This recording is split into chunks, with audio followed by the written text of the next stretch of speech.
It's time once again for the Spearsy Spin with your host, the young and semi-talented Mike Spears. Hi folks, and welcome once again to the Spearsy Spin.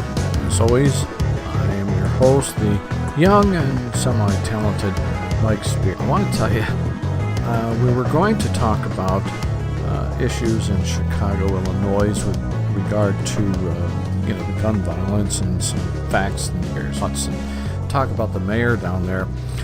But we're going to change that because early this morning I received an email from a friend of mine that works in one of the more prestigious radio stations in the Rochester, New York market.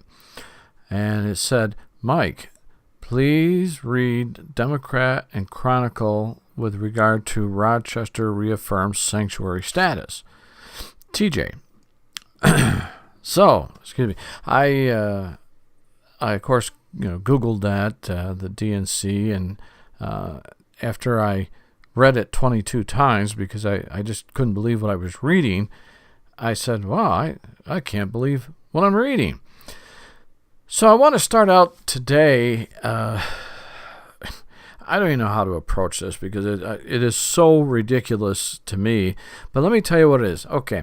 Courtesy of the Democrat and Chronicle, absolutely wonderful paper. Rochester reaffirms sanctuary status amid immigration crackdown is the title. And here's the story. As Rochester City Council unanimously passed a resolution reaffirming Rochester as a sanctuary city on Tuesday, the Department of Homeland Security issued sweeping orders to implement President Donald Trump's plan for increased immigration enforcement. The orders are likely to have a far-reaching effect not only on undocumented immigrants, but also on residents legally here. The 9-0 vote by council to reaffirm Rochester as a sanctuary city came before a standing room only crowd. A dozen speakers had signed to talk about the sanctuary city resolution, and many of them deriding Trump while urging support. Their Democratic colleagues in the Monroe County legislators signed on to a letter urging County Executive Cheryl Denolfo and Sheriff Patrick O'Flynn to declare Monroe as a sanctuary county. A Homeland Security official who briefed reporters today said the deportation protections President Barack Obama granted in 2012 to undocumented immigrants brought to the country as children will continue to be honored so long as those immigrants abide by the rules of the program. More than 750,000 undocumented immigrants are eligible for the Deferred Action for Childhood Arrival. The orders issued on Tuesday by Homeland Security implement Trump's executive orders from January 25th, setting plans for more enforcement. Trump is also expected to issue a new executive order restricting immigration and admission of refugees. The courts have blocked enforcement of the key provision of Trump's earlier order. I don't think anybody should be surprised. This is exactly what he said he would do, said John Gertner, director of the Greater Rochester Coalition for Immigration Justice. Gertner, who was based in Sodus, said the coalition, which consists of activists from religious and other groups, noted the increased enforcement since the election of Trump. There is an incredible fear emanating from the community of farm workers. They have started to go back into hiding, making themselves invisible, Gertner said. Okay. Now, here, then, is what we want to bring forward. Rochester, New York is a sanctuary city. Okay, now I know Rochester a bit, okay?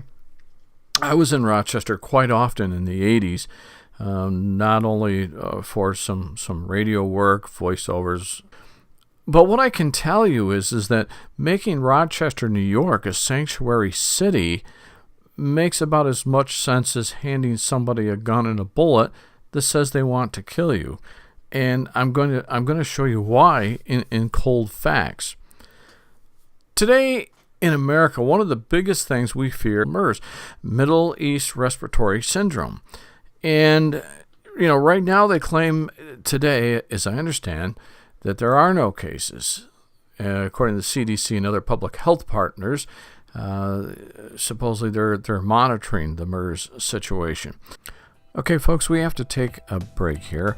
And when we come back, we're going to be taking a look at why it's important to be a country that wants to help with refugees, but why we have to vet these folks to protect us not only from a possible terrorist attack, but also we don't know for sure what these folks have in their blood. In other words, what type of things might they have besides MERS when we come back. Don't go away. We have to pay some bills, and then we're coming back with Mike Spears.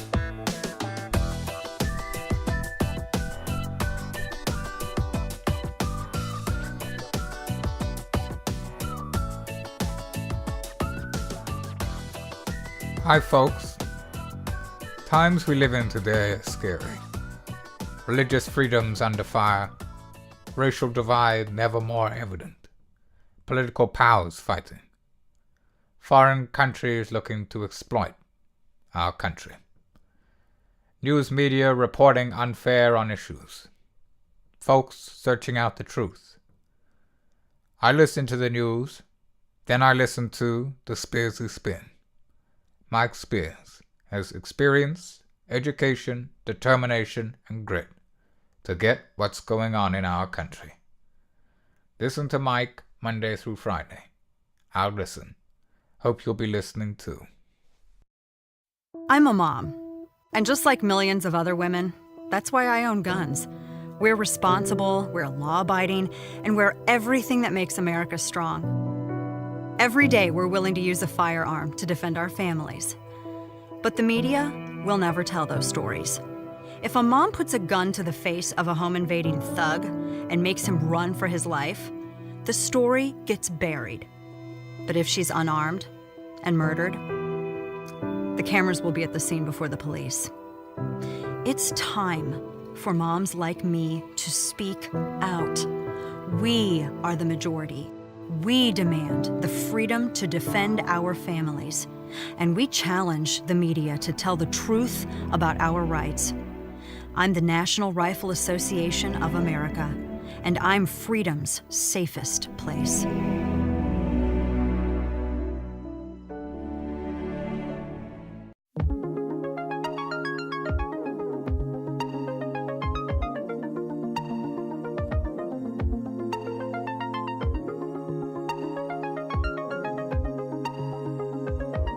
You are now listening to folks, The Spearsy Spin with your host, Mike Spears. Before we head on here a bit, I want to take a minute to say a special thanks to Avex Group Holdings Incorporated on behalf of Walt Disney Records. We actually had to use their theme song, Pirates of the Caribbean, for a Stinger ad, and they were nice enough to allow us to use that. It is copyrighted music, so I just wanted to say thanks. All right, now we're going to go back here and pursue our conversation where we left off with regard to this whole issue of Rochester, New York becoming a sanctuary city. But here's the problem, okay? If you go over to Saudi Arabia or you look at the Arabian Peninsula, all right, the CDC has been working with folks over there to try to understand the nature of this thing and how does MERS get moved around and how does it come here and go there. And one of our biggest fears would be, I would think, to bring people in from the Middle East who have not been vetted, both from a legal standpoint as well as a medical standpoint. So now we're going to have Rochester, New York, who, trust me, cannot afford to even bring someone in for lunch, let alone bring thousands of people in as refugees. But if we're not checking these folks, even if these folks that all come here are the best of the best, especially if they started out near or on or in Saudi Arabia, holy smokes, I think you're just looking for trouble.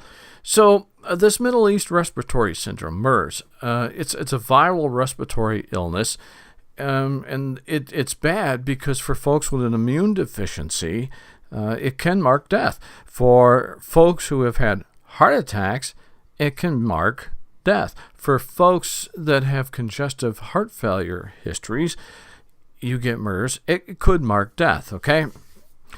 So wouldn't we want to know before these folks set foot on American soil that they are checked out? But we're not going to be able to do that if we have places besides in California, now New York State, Rochester, New York, that are opening up sanctuary cities. So if we have an infected person who's allowed to come into the United States without being checked, and, basically I think MERS is spread through respiratory secretions, which I guess would entail coughing.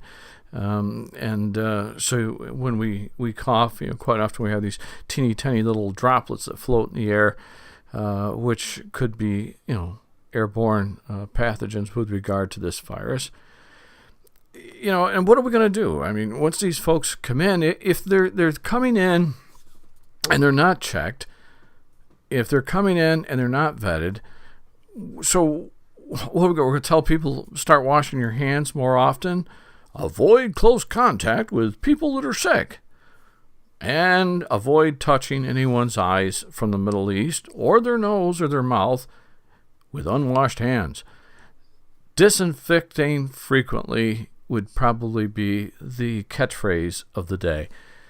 When I understand we need as a nation to, yes, we have to help people that need help. We need to bring people on board that need to come to our country for help to escape persecution, and I'm all for that. But we need to do it right. And my biggest fear is MERS and the older population of the United States. Again, if you want to bring the folks in and you want to vet them and you want to make sure that they're medically fine, hey, I'll work with you.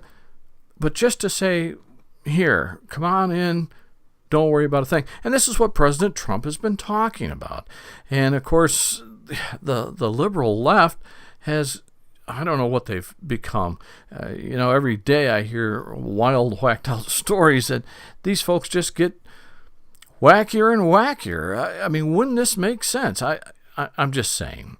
So if we look at MERS here for a minute, we're thinking, wow, maybe there is something to that. Now that's part one. Part two of my diatribe here is that if we're bringing these folks into Rochester, New York, or to any sanctuary city, I would think that we'd want to vet folks before they have a chance to come in and do whatever. Now, we would like to believe that everybody that steps off the boat, steps off the plane, has the best intentions, all right? But since President Obama had taken office in 2009, we've had quite a few issues with regard to terrorist attacks on American soil. And, here's a few. Little Rock, Arkansas. Now, this is back in 2009. A gentleman by the name of Abdul Hakman Mujahid Mohammed shot and murdered one soldier, Army Private William Andrew Long, and injured another at a military recruiting station in Little Rock, Arkansas. Fort Hood, Texas, back in 2009. Major Nadal Malik Hassan shot up a military base. murdered 14 people. Hassan was in contact with al-Qaeda terrorist Anwar al-Awlaki prior to all that, and was shouting, I was going to say Aloha, no, Allah Akbar. Back in Boston, Massachusetts, on 2013, you had the two brothers, the Boston bombing there, where they killed 3 people, including a little boy, and injured over 260 people. And later, these 2 idiots shot and murdered a Massachusetts police officer, Sean Collier. Moore, Oklahoma, September 2014, Alton Nolan beheaded a woman. That was at a food plant, I believe, and stabbed and injured another person. Queens, New York, 2014. Zale Thompson, who was a self-radicalized Muslim, injured 2 police officers with a hatchet before being, shot by other policemen. And, he had left a trail of his indoctrination with the ISIS people, Al-Qaeda, Al-Shabaab, and I think Somali jihadist folks too. Brooklyn, 2014. Ismail Brinsley shot and murdered 2 police officers. And as you recall, that was an execution style. And he even had a Facebook page with jihadist postings and even had ties to a terror-linked mosque. So, Garland, Texas, 2015. 2 gunmen shot up the Curtis Culwell Center down there when they were having a Muhammad cartoon contest. You probably remember that. And he was killed by a police officer. And ISIS claimed responsibility for that attack. And it goes on. Chattanooga, Tennessee, 2015. Muhammad Yusuf Abdul Aziz shot and killed 4 Marines and a sailor at a base in Chattanooga. And, he had apparently had ties to ISIS. San Bernardino, California, 2015. These were radical Islamists. Saeed Farouk and Tashfeen Malik shot and murdered 14 people and injured 22 others. Orlando, Florida, 2016. Omar Mateen.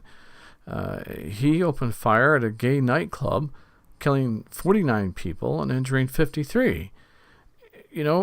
And because in his religion, these people should die. These were just innocent people out for a night. And, his religion said, hey, we don't like gay people. And so he went out and shot them. St. Cloud, Minnesota, 2016. Dahir Ahmed Adan, a Somali refugee. Let me say that again. A Somali refugee began hacking at people with a steak knife in a Minnesota mall, injuring 9 people before he was shot dead by a police officer.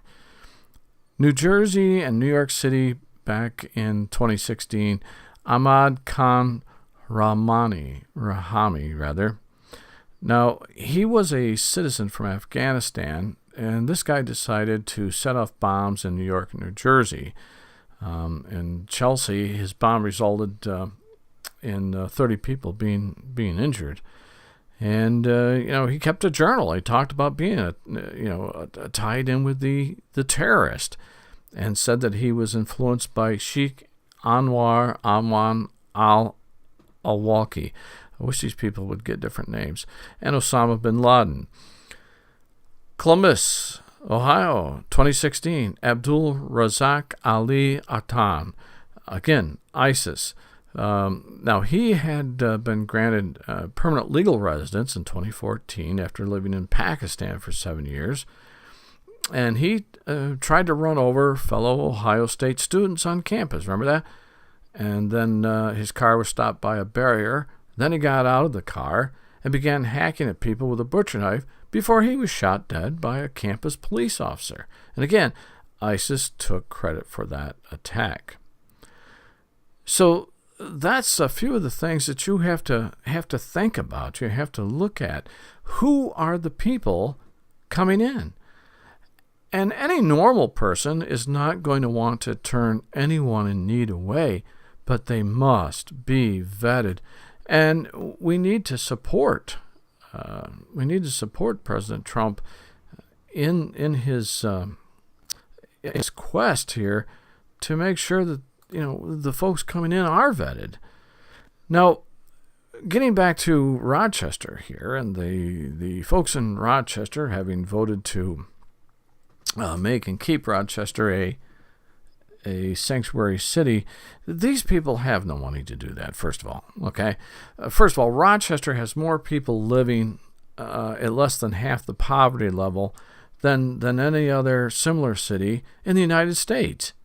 And you can check this out. You can get these through probably the Rochester Area Community Foundation, or ACT, I guess that's what they call it. And for the most part, a family of 4 up there is living on less than $11,925 a year. Now, that would be extreme poverty.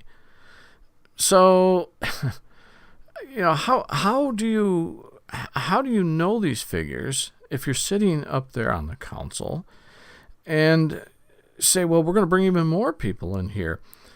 So, if you take a look with regard to just the child poverty rates, you have Rochester, Detroit, Cleveland, and Dayton, Ohio reporting the worst.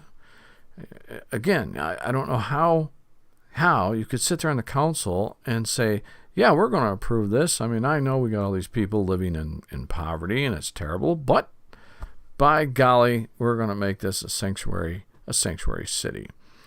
Now, here's another thing. In Rochester, 16.2% of people live in extreme poverty. And you compare that to Buffalo, which is 15.1. Now, the city's overall poverty rate is actually going up. I believe it's above 33% right now. And among the cities that anchor the top 75 major metropolitan areas in the nation, Rochester ranks the 5th poorest. Now, Rochester ranks second only to Hartford, Connecticut, among similar-sized cities for its poverty rate. And sadly, we talk about this poverty rate, most of those households we're talking about are families headed by women. And there's no male around, no father, whatever, 36.5%. The poverty in Rochester is high for all racial and ethnic groups, but poverty is more prevalent along the lines with African Americans at 40%. This is the Hispanics at 44%, and you compare that with the whites at 23%. So these are the figures, and again, you can look these up yourself. I believe you get them all through the Democrat and Chronicle. Very good paper, by the way. How could anyone in their right mind, sitting on the council in Rochester, New York, say, yep, let's vote this in? I know Rochester, and I know some of these people. I don't know some of the people, I should say. I know some of the areas where these people are.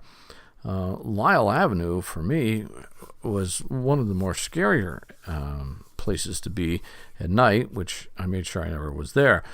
But I guess this is where we try to understand the thinking here. And for the life of me, I can't. But that's my thing on Rochester, New York, Sanctuary City. Again, thanks to the Democrat and Chronicle for their courtesies. I have to take a break. We're going to be back with more.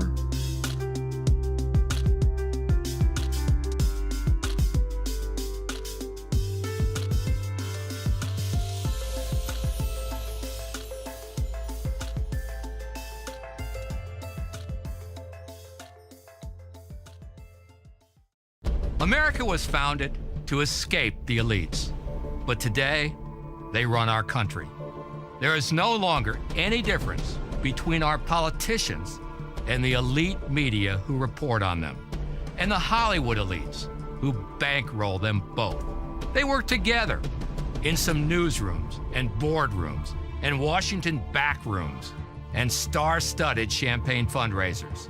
To decide for the rest of us what's news and what's not, what's true and what's not, who gets protected, who goes to prison, who gets our money, and who gets our vote. These elites threaten our very survival, and to them we say, we don't trust you, we don't fear you, and we don't need you. Take your hands off our future. I'm the National Rifle Association of America, and I'm freedom's safest place. I have a message from Mike Spears at the Spearsy Spin. I don't know who you are. I don't know what you want. If you're looking for a quality show, I can tell you I have no class. But what I do have is a very particular set of radio skills. These skills make this show a favorite for people like you. If you subscribe now, that will be the end of it. If you don't, I will look for you. I will find you. And I will bug you until you subscribe. Well, folks, that's going to wrap up our show for today. As you know, we're trying to get our timing formats in line. A lot of changes to go, but we will get there. Thanks so much for joining me today and for all the great things I'm hearing out there, stuff I'm getting on my private emails, folks that have talked to me. Thank you. It really does mean a lot to us. It really does. So thank you for your support. Thanks for listening. Remember, there's never any adult language here on the Spearsy Spin. We will see you all tomorrow. And remember, there's only one world. Let's all try to live in it.